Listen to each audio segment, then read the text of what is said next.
Hello, everyone, and welcome. My name is Mark Steele. I'm one of the wealth managers here at Richardson Financial Group, and co-hosting this video with me is our Director of Investment Management and Senior Wealth Advisor, Dan Brown. Hello, everyone.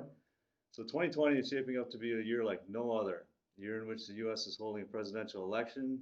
The country is also experiencing a recession, a pandemic, and mass protests.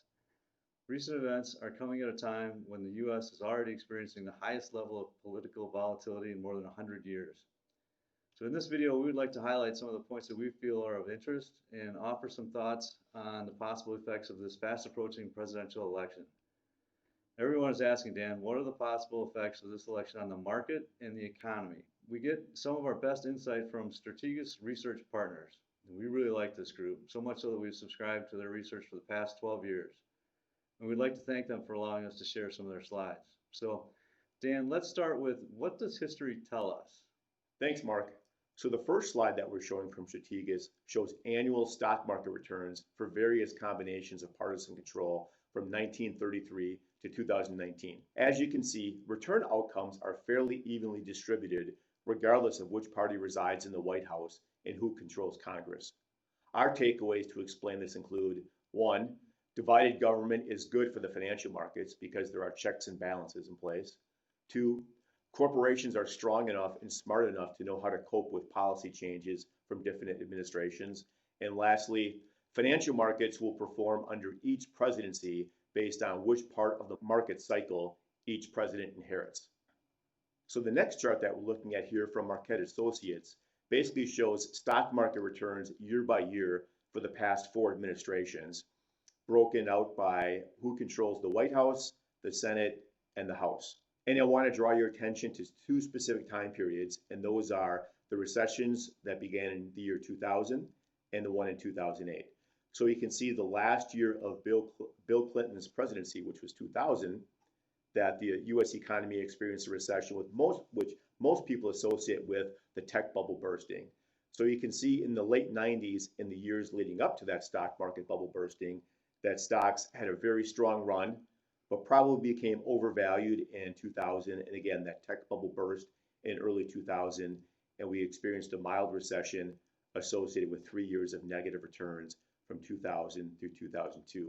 That really wasn't the result of any policies put in place by either Bill Clinton, the House, or the Senate. Also want to draw your attention to 2008, which was the last year of George Bush's administration, and that was a housing bubble that burst, where, again, in the years leading up to that, there were some very poor lending practices going on with the banks that resulted in housing becoming overvalued. And again, that housing bubble burst in 2008. And again, it really wasn't the result of any policies or practices that the Bush administration put into place.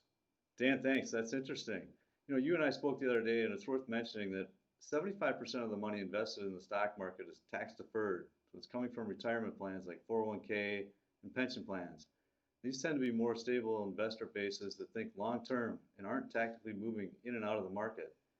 So 25% of the assets are in taxable portfolios, and this amount is too small, in our opinion, to meaningfully move the market in a direction based on policy changes. It's also worth pointing out that nearly every president that's held office has held it during both a bull and bear market. So, Dan, what are the variables that we're watching? So we are downplaying the importance of polls because they failed in the 2016 election that showed Hillary Clinton winning in a landslide. The experts also predicted that if Donald Trump won the election, the stock market would sell off meaningfully, and that was also wrong. Financial market variables we are watching include the performance of the stock market in the 3 months prior to the election, because it's got a very strong track record. So the next slide that we're looking at from Strategas shows that investors hate uncertainty, and this shows up in the stock market selling off in the 3 months leading up to the election because of the uncertainty associated with the policies of a new administration. So far, this is not signaling a change, but the months of September and October are the most important. Variables that have been reliable in the past that we are downplaying also in the cycle include a recession and a stock market sell-off within the year of the election usually has doomed chances of re-election. We don't believe these will be reliable this time because the first quarter recession and the stock market sell-off associated with it was the cause of a global health pandemic, not a policy mistake. And going back to a comment from earlier, the makeup of Congress is also an important factor we are monitoring. Currently, the House is solidly in Democratic control and the Senate is in Republican control. But that could change because there are so many seats up for election and many are in swing states. The Senate composition is currently 53 to 47 in favor of the Republicans, but there are 21 Republican seats up for election, but only 12 for the Democrats. We count 7 seats in swing states that are in jeopardy that could tip control back to the Democrats. So let's talk about that. What segments of the stock market are going to most likely benefit from a Biden win or a blue sweep? So based on proposals that he's made, we should probably expect infrastructure spending and additional spending also on renewable energy to ramp up. And also trade policy might factor in. We've seen a pretty hawkish stance from the Trump administration over the past couple of years, particularly as it relates to China and selling some of our technology goods to them. The trade policy might be a little bit easier under a Joe Biden administration. So we could probably expect things like sales of semiconductor chips to China to ramp up and be a little bit easier under a Joe Biden administration. And we also should talk about a Biden administration would likely result in higher taxes for both corporations and individuals. Our research shows that corporate earnings would be approximately 10% lower next year if passed. The chart we are now looking at shows the current tax rates in red and the proposed rates in blue. You can see that corporate tax rates would increase from 21% to 28%. And for individuals, the capital gains and dividend tax rates are the second from the right, and they would increase substantially from 23% to 43%, the highest rate in decades. Even though Biden has proposed higher taxes, we're not sure it would be wise to pass them next year.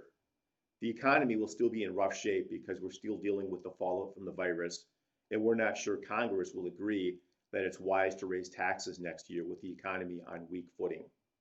It is also worth mentioning that when Barack Obama was elected in 2008, he had the House and the Senate, and it took several years before he was able to pass his tax legislation. Yeah, that's a good point, Dan. I mean, you got to think back to that. So, having to take a look at that side, what do we see on the other side in the Trump camp with the Republicans? So what we've seen from Trump the last 4 years is a platform of lower taxes and less regulation. So on the less regulation side, you should probably expect more to come from the energy space. And it's interesting when we look at energy because we've seen energy production increase quite substantially as the U.S. is now a net exporter of energy.